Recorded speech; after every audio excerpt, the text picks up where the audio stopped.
Hello and welcome to the Creative Writing Podcast.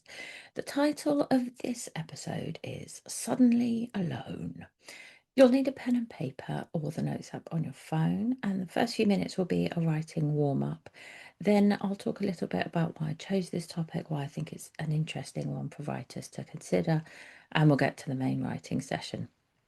Just a reminder, this podcast is all about you getting words down onto the page. It's not just a straight up writing advice podcast. The aim is to give you the time to do some valuable work. So during the writing sessions, I'll be silent so that you can have a chance to concentrate, but I'll give you a new prompt every 2 to 5 minutes.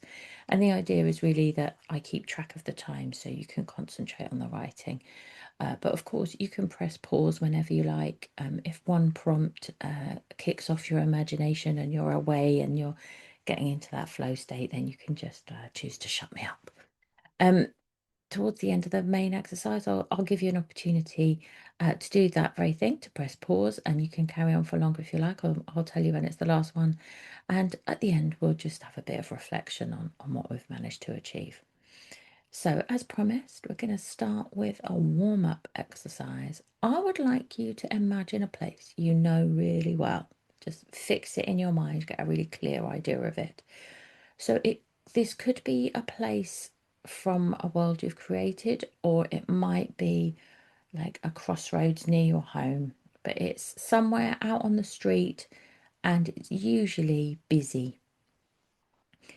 You're there and you see that someone is alone and they look completely lost. And for this warm up exercise, we're just going to describe seeing them experience feeling alone and lost as if we're walking towards them from quite far away. And we can get closer and closer as this exercise goes on and potentially close enough to help. So, just a quick reminder, you're at a busy place that you know well. You're walking towards a person who appears to be lost. And we'll just leave it there and see how it goes.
And now, if you need a prompt or a refocus, perhaps as you walk towards them, you might think you recognize them from somewhere, but you're not sure where. You think you recognize them.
And now, again, you can ignore me if this prompt is not useful for you, but um, perhaps this thing of seeing somebody who's lost kicks off a memory in you about a time you were lost. So if this kind of setting and this person hasn't really kicked off, then I'm allowing you to jump to somewhere completely different, a memory from when you were lost, prompted by what you've just seen in front of you. But if you're enjoying it, ignore that and carry on with the warm up.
And now we'll begin to bring that warm up to a close. We can find somewhere in these last few seconds, somewhere intentional to stop. Could be the end of a sentence, could be by scribbling down a few words about where this would go or what it sparked inside you. It could be the completion of an exchange of dialogue. And in finding that deliberate end point, what we might do as well is think of a point it would be exciting to pick up from at another time when we're not doing this workshop. It can be quite interesting, I think, for writers' notebooks to become gradually fuller of places to jump off from when there's nothing going on, or no bigger project that's calling our attention to it. We can use just our books as a way of going back and exploring different ideas.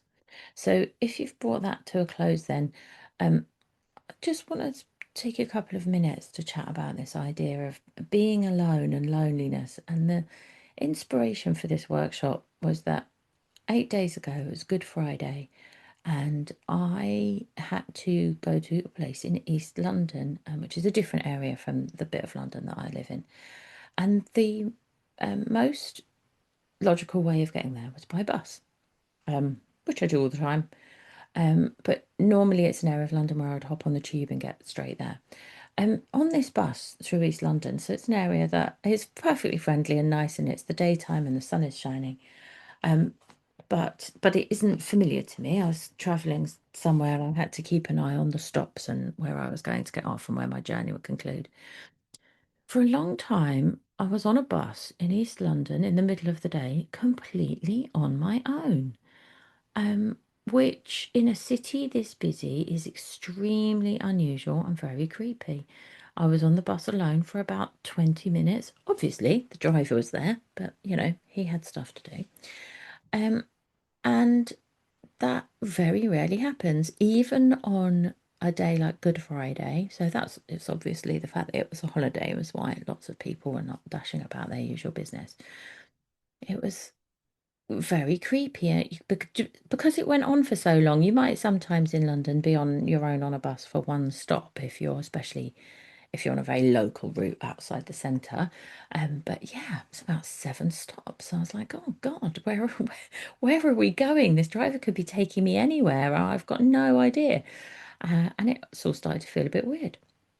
And that prompted me to have a think about the fact that in fiction, a main character might often feel alone, perhaps in the moments just before it's revealed that they're not. The gang or the family or the crew is there to help them, but they might feel that they've come to a space of, being very alone and having the weight of responsibility on their shoulders. Um, it's a main character's inner resources that drive them on to the end of the plot. So I speak quite a bit about how characters really do need to be determined to achieve their goals, and that's quite a unifying characteristic of characters in novels, that they're determined. They can be determined to achieve the wrong thing, or they can go about it the wrong way. But usually they have a little bit of grit inside them. Um, and those inner resources that drive them forwards are experienced alone and internally, even if you're writing a story in which they're surrounded by other people. It can also, of course, be lonely at the top. Characters might bear the weight of a decision that only they can make, and that can happen across different genres. So it's especially true of anything with fantasy where a character has magical powers, and those magical powers allow them to do something that nobody else can. But then they have to bear the weight of the responsibility of doing it and deciding when it should be done. It's also true of crime fiction. The kind of maverick investigator who will stop at nothing to solve the case. Often they drive ahead alone when the people around them are saying, don't cross the line. We've done as much as we can do with this. There's nowhere else to go. It's their lone feeling of pushing it forwards and achieving justice that makes them a pleasure to read about. And in literary fiction, often authors are looking at themes that in some way describe or examine the human experience, the nature of humanity and existence. And that pulls, I think, literary fiction novels a little bit more to interiority and thoughts. And of course, our interior lives are experienced alone, no matter, how much we're surrounded by people that we love and love us. So I want to play them with this idea of being alone, of experiencing things in on our own with no one else around. Some decisions and actions must be taken alone. So we're going to write a passage where that sense of alone is reflected in the outside world. Um, it might be far too much on the nose and literal to make it into a finished piece, but that's what creative writing sessions and background exercises and playfulness is all about. So we're going to do this as a writing session, and we're going to see what kind of kernels of truth we can find in it that we might take out of the passage that we've written and drop into something else. Let's imagine then a very busy place. It might be a market, a shop, a street, a port. Um, there are as many variations as there are people doing the session. I'm going to give you 5 minutes as like a mini warm up to describe this place at its busiest. So, what would it normally be like in this world? We'll do 5 minutes of describing physically and, through senses, sound and sight, describing a very busy place.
And we're going to keep writing about this busy place for about 15 more seconds.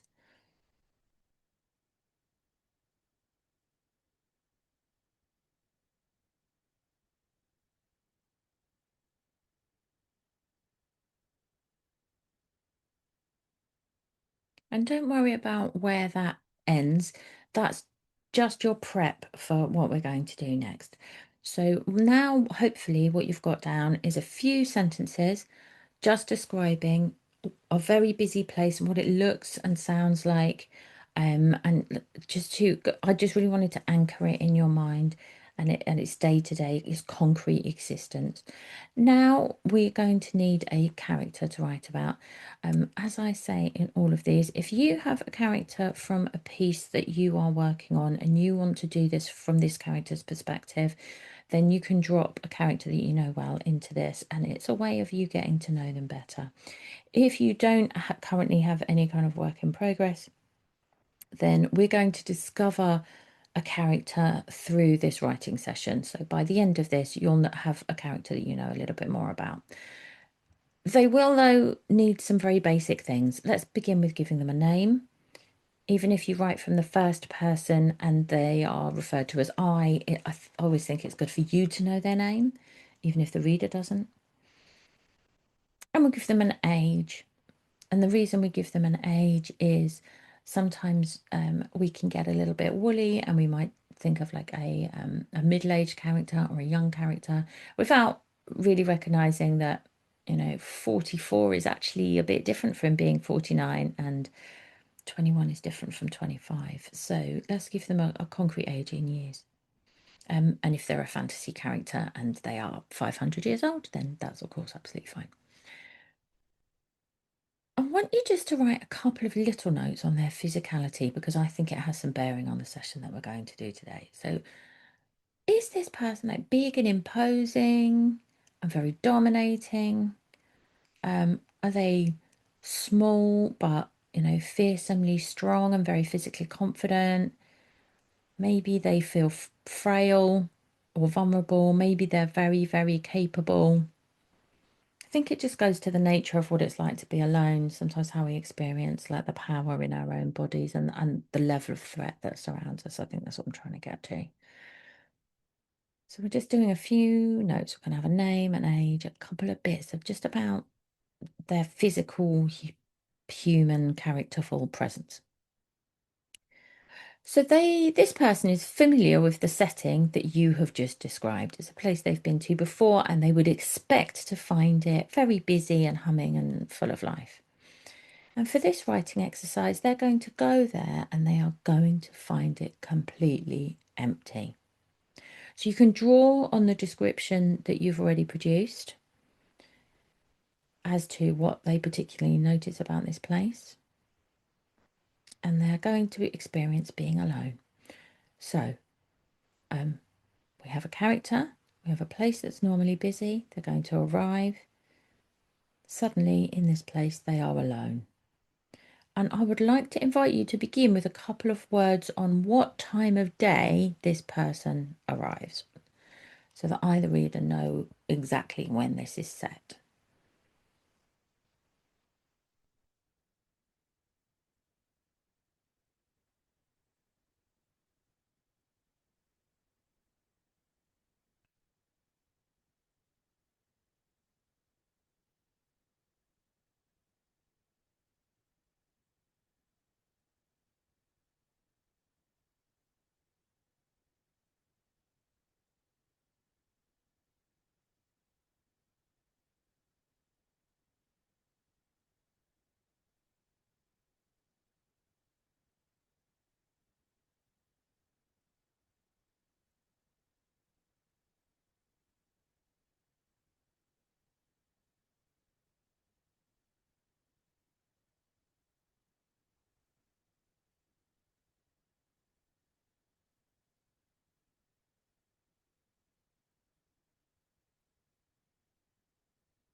And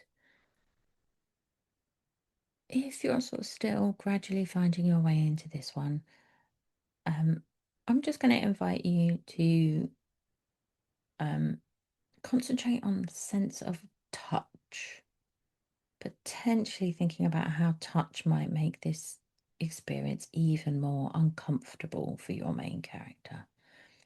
It's a very ignorable creative writing prompt. If that's not where your head is going right now, you can ignore me and just carry on.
And if we make some time for your character to pause and look around them, what does this stillness in this place allow them to notice that they wouldn't usually? So it's still, it's empty, they're alone, they're not buffeted by crowds, they're not being forced to move. Sometimes many of the sounds in this place created by people might have gone. What do they notice facilitated by this sense of calm and being alone?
And once again, this is a very ignorable prompt. If you are enjoying what you're writing, then this may be completely the wrong direction to take things in. But if you're losing focus or you would kind of like something concrete to explore, have a think about who your character might want to reach out to in this time of strangeness. Who do they want to share this moment with? And what I'd say is if you go with that, have them ponder the idea of reaching out, but you don't necessarily want them to actually be able to make contact with anyone. So it's more that they have an instinct as to who they want by their side. Like this would be easier if so and so was here. That's what we're going for. But we don't yet want to interrupt this idea that they're experiencing things alone.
And I suspect that with this prompt, many of you might have got there already, but Could your character make a decision to do something with this chance that they're alone in this place? They can act differently in this space because there's no one to observe or judge their behaviour. So perhaps they decide just to be a little bit naughty, cross a boundary, do something unexpected. And you might be chuckling to yourself thinking, oh, that's immediately what I went for 20 minutes ago. Or you might be writing along completely different lines now, and this might be one to ignore. But it's up to you. Be a bit naughty, do something unexpected, if they like.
And for the last prompt of today's session, you could choose, if you want, to let this space fill up again, return to the normal everyday business. It's busy, it's crowded, it's noisy, it's everything you described when we did our quick 5-minute writing at the beginning of this session.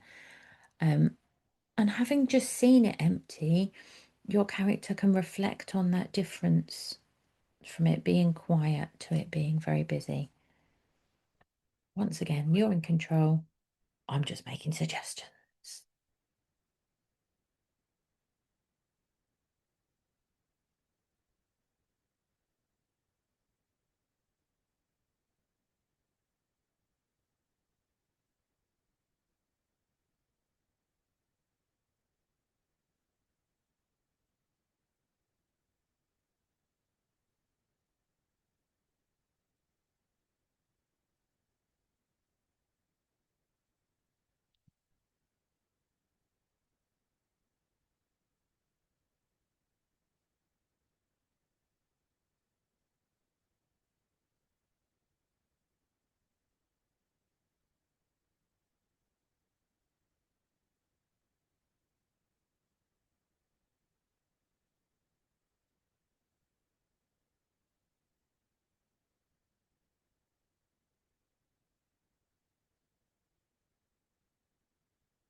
And in the last 10 seconds, we can either press pause to shut me up and keep writing for as long as you like, or you can begin to find an intentional place to bring it to a close. And that might be with some ideas about where this would go, why this place was empty, what's been happening sort of around the world of this writing session. Why did everyone suddenly disappear from the marketplace? It might be some ideas about, what would happen next in if you carried on in time. Might simply be finding the end of a sentence so that we can finish. And in our reflection today, I think it's good to have a pause, have a read back, and remind ourselves that the purpose of this writing session was to explore what happens to a character when they are alone. So when you're reading back, have a think about what emotional state being physically and suddenly alone put your character into. Maybe they were super confused by this change in their outside world, and that's all they managed to achieve today was just utter confusion. Maybe they were outraged by, the lack of shopkeepers and the inability to do the things they wanted to do.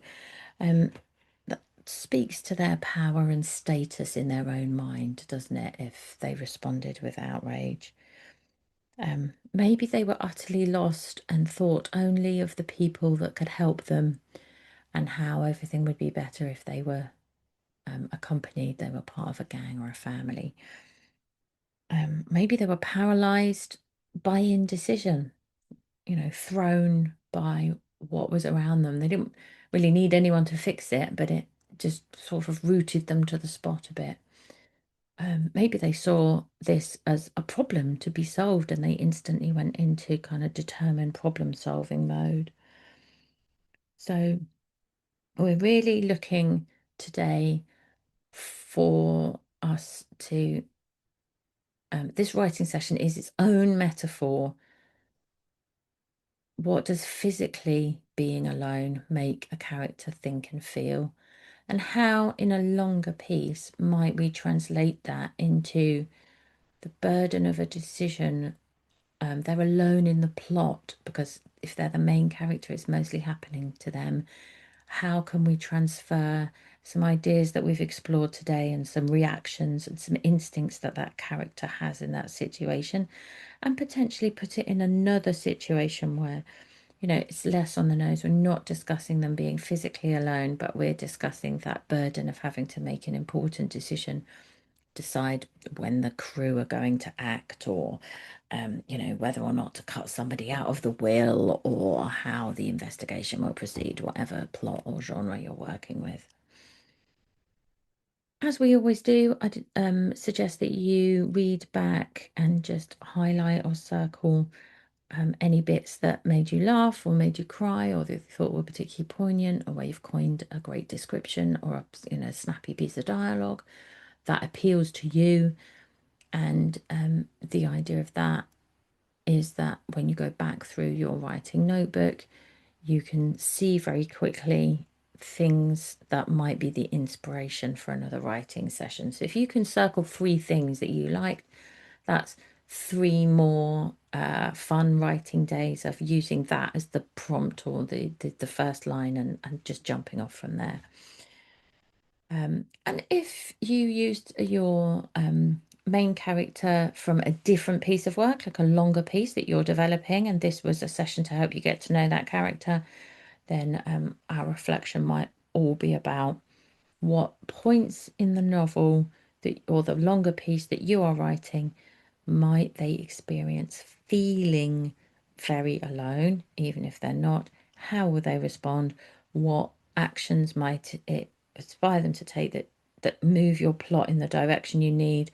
Whether that's that they are coming into a sense of power, that they can make decisions and carry things through, or that they become, real hopeless and experience a kind of internal sense of being defeated, and then have to come out of that and seek some way out of that helps them to find their sense of purpose again. That's it for today. I hope you enjoyed, a quick sort of 40 minutes of writing inspired by my very lonely bus ride through East London. I mean, it was a beautiful afternoon and the architecture was very interesting, so I had a great time. Just made me realise how spooky it can be when we're all on our own. Um, there are now lots of other sessions for you to investigate on this podcast. So do go back and have a look at some of the other ones. They pretty much all follow the same pattern. We start out thinking about some writing and we do some writing and we usually end up in a place that even I wasn't expecting because I've quite an improvisational teaching style. So that's it for today. And leave any feedback or comments if you're listening to this on a platform that allows you to comment. This is a development of my creative writing teaching practice. So if you have any feedback about whether or not the session worked for you or what you'd like to see or what you didn't or how it could be improved, then I'm always completely up for hearing those. Thank you very much, and I hope you enjoyed it.